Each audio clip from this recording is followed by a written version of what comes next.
បងប្អូនទាំងអស់គ្នាគិតយ៉ាងម៉េចដែរនៅខ្សែសាច់រឿងរបស់យើងកាលពីម្សិលមិញថ្ងៃនេះ admin នឹងមកសម្រាយសាច់រឿងរបស់យើងដើម្បីតពីម្សិលមិញទាំងអស់គ្នាម្សិលមិញ admin អត់សូវមានពេលទៅទេដើម្បីសម្រាយសាច់រឿងរបស់យើងឲ្យដល់ចប់ថ្ងៃនេះ admin នឹងខំប្រឹងដើម្បីសម្រាយសាច់រឿងរបស់យើងឲ្យដល់ចប់ទាំងអស់គ្នា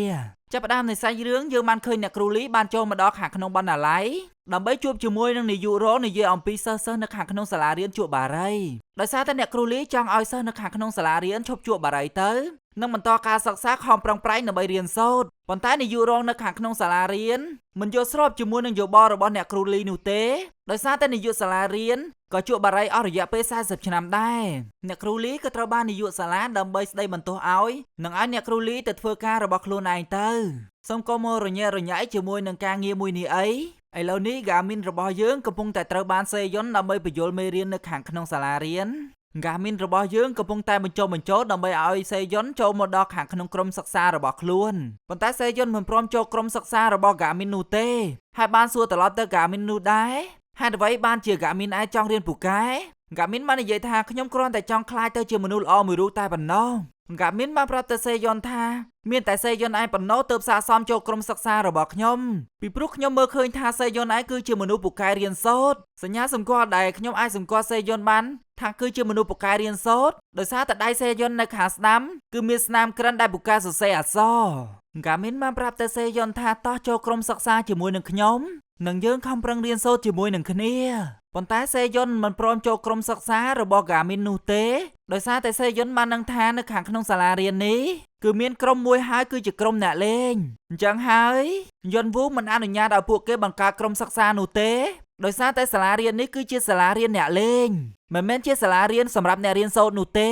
សេយុនបានបង្ហាញអំពីតារាងពិន្ទុមនុស្សដែលខ្លាំងជាងគេនៅខាងក្នុងសាលារៀននេះគឺជាយុនវូនឹងហើយដែលគេគឺជាមនុស្សពូកែវាយជាងគេនៅខាងក្នុងសាលារៀនដែលជាប់ចំណាត់ថ្នាក់លេខ1សេយុនបាននិយាយប្រាប់អំពីហ្គាមីនមេក្រុមក្នុងសាលារៀននេះគឺជាក្រុមដ៏សាហាវមួយនៅខាងក្នុងទីក្រុងនេះគ្មាននរណាហ៊ានប៉ះពាល់ក្រុមនេះទេដោយសារតែក្រុមនេះគឺជាក្រុមដៃឆៅសម្រាប់មនុស្សមិនប្រណីដៃហើយគាត់គឺជាមនុស្សលេខ1ហើយនៅខាងក្នុងសាលារៀនមួយនេះគាត់បានបង្កើតកម្មវិធីចំណាត់ថ្នាក់នេះឡើងដើម្បីឲ្យក្មេងៗនៅខាងក្នុងសាលារៀននេះប្រកួតគ្នាដើម្បីបានចំណាត់ថ្នាក់លេខល្អមនុស្សណាដែលខ្លាំងពូកែជាងគេនៅខាងក្នុងសាលារៀននឹងវាយឈ្នះបណ្ដាចាញ់ពួកគេនឹងបានចំណាត់ថ្នាក់លេខ1លេខ1នៅខាងក្នុងសាលារៀននេះគឺយុនវូនឹងហើយ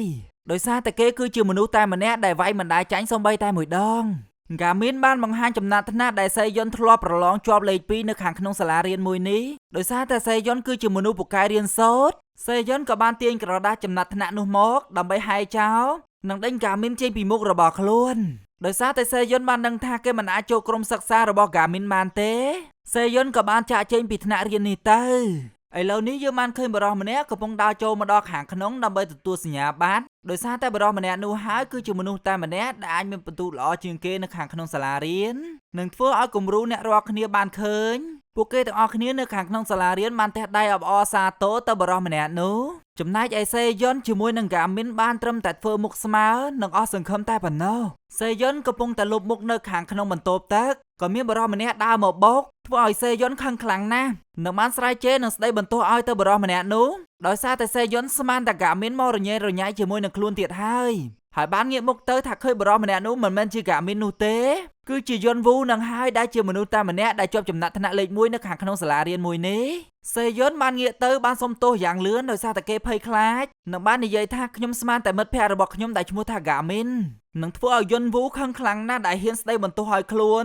យុនវូបាននាំសេយុនទៅចូលក្នុងបន្ទប់និងឈរទៅផ្ទះកំភ្លៀងយោដោយសារតែគេហ៊ានឆ្លោះជាមួយនឹងយុនវូបានវាយនឹងគំរាមសេយុនដើម្បីទារលុយ200000 យ៉នប៉ុន្តែសេយុនមិនមានលុយសម្រាប់គ្រប់គ្រាន់ឲ្យទៅយុនវូនោះទេ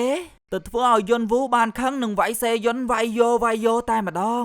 នឹងបានបញ្ជាឲ្យកូនចៅរបស់ខ្លួនដើម្បីយកដងបេស្បលយកមកនេះអ្នកគ្រូលីកំពុងតែលើកធុងសំរាមដែលសុទ្ធតែកន្ទុយបារីដើម្បីយកទៅដាក់នៅខាងក្នុងបន្ទប់តែអ្នកគ្រូលីបានឮសំឡេងដែលគេបានវាយគ្នាតើសំឡេងនោះចេញមកពីណាអ្នកគ្រូលីចង់ដឹងក៏បានដើរទៅអឺតមើលនៅខាងក្នុងបន្ទប់នោះក៏បានឃើញថាសេយុនកំពុងតែត្រូវបានយុនវូវាយយ៉ាងដំណំអ្នកគ្រូលីកំពុងតែព្យាយាមហៅសិស្សដទៃ